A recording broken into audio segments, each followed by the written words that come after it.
امیر باپ اور غریب باپ، غریبی سے امیری کی طرف سفر کے بارے میں ایک مؤثر کتاب ہے جس سے بے شمار لوگ فائدہ اٹھا چکے ہیں۔ یہ کتاب 1997 میں تصنیف کی گئی جسے بڑی شہرت ملی۔ 109 ملکوں میں اس کتاب کی 32 ملین کاپیاں فروخت ہو چکی ہیں۔ 51 زبانوں میں اس کا ترجمہ کیا گیا۔ اس کتاب کی خاص بات یہ ہے کہ یہ مصنف کی اپنی کہانی ہے۔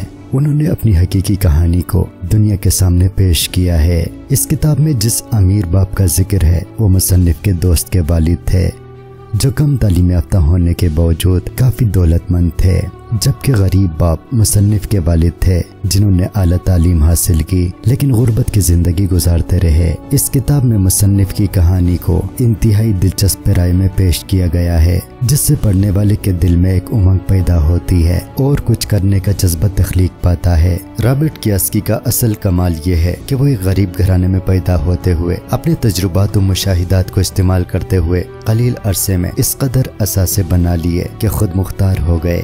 انہیں مزید کام کرنے کی ضرورت نہیں رہی تھی، بلکہ جو پیسہ انہوں نے اپنی 24 سال کی محنت سے کمایا تھا وہی اب ان کے لیے کام کر رہا تھا۔ اس کتاب میں یہ بتانے کی کوشش کی گئی ہے کہ امیر باپ اپنے بچوں کو رقم باری ایسا کیا سکھاتا ہے جو غریب اور مڈل کلاس باپ نہیں سکھا پاتا۔ اس کتاب کے حوالے سے USA ٹوڈے کا دعویٰ ہے کہ یہ کتاب ان لوگوں کے لیے نقطۂ آغاز ہے جو اپنے مستقبل کی مالی صورتحال کو کنٹرول کرنا چاہتے ہیں۔ رابرٹ کیاسکی ایک مڈل کلاس گھرانے سے تعلق رکھتے تھے، جبکہ ان کا داخلہ اتفاقاً ایک ایسے اسکول میں ہو گیا جس میں امیروں کے بچے پڑھتے تھے۔ امیر بچوں نے انہیں اور ان کے دوست کو اپنی ایک پارٹی میں انوائٹ نہیں کیا کیونکہ یہ دونوں ان کے طبقے سے نہیں تھے۔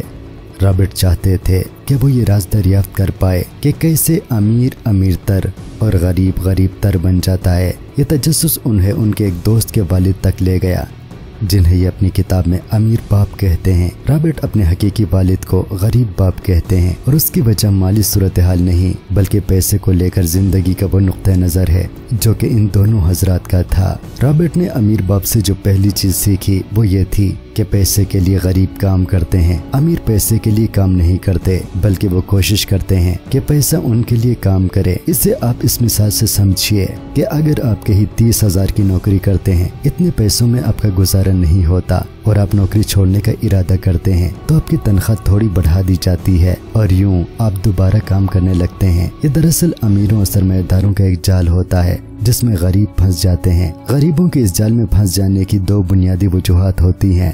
اول ڈر، دوم لالچ۔ اگر غریب کوشش کرے کہ وہ پیسے کے لیے کام نہ کرے بلکہ پیسہ ان کے لیے کام کرے تو وہ اس جال سے نکل سکتے ہیں۔ اگر آپ جو بھی پیسہ کمائیں اسے اثاثہ خریدنے، کاروبار کرنے، کمپنیاں کھڑی کرنے، اسٹاک ایکسچینج پہ لگانے میں صرف کریں تو یہ پیسہ آپ کو اور پیسہ لا کر دے گا۔ آپ کو بس پیسہ صحیح جگہ خرچ کرنا آنا چاہیے۔ لوگ آپ کے پاس خود آ کر کہیں گے کہ وہ آپ کے پاس نوکری کرنا چاہتے ہیں، مطلب وہ پیسوں کے عوض آپ کے لیے کام کریں گے، یوں آپ کا پیسہ آپ کے لیے کام کرے گا۔ اور یہی امیر باپ اپنے بچوں کو سکھاتے ہیں۔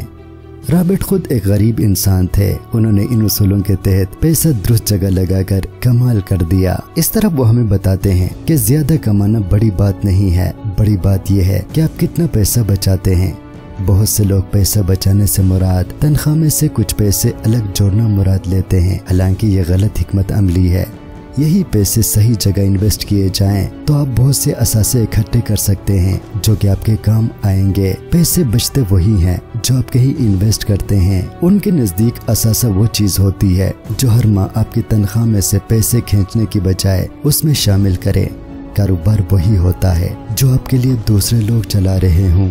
اگر آپ خود اپنا کاروبار چلاتے ہیں تو یہ کاروبار نہیں، نوکری ہے۔ اسے آپ ایک مثال سے سمجھیے۔ اگر آپ چند پیسے جوڑ کر گھر خرید کر اس میں رہنا شروع کر دیتے ہیں تو یہ گھر آپ کو پیسہ دے گا نہیں بلکہ یہ آپ کی تنخواہ میں سے پیسے کھینچ لے گا۔ اس لیے یہ ایسٹ یا اثاثے کی بجائے لائبلٹی بن جائے گا۔ اگر آپ پیسے سے گھر خریدیں اور یہ گھر کرائے پر دے دیں تو آپ کو ہر ماہ اس کا کچھ کرایہ ملے گا۔ آپ کا اپنا گھر آپ کا اثاثہ نہیں بلکہ ذمہ داری ہوتا ہے۔ آپ کی ملکیت باقی گھر جس سے آپ کو کرایہ ملتا رہے وہ اثاثے ہوتے ہیں۔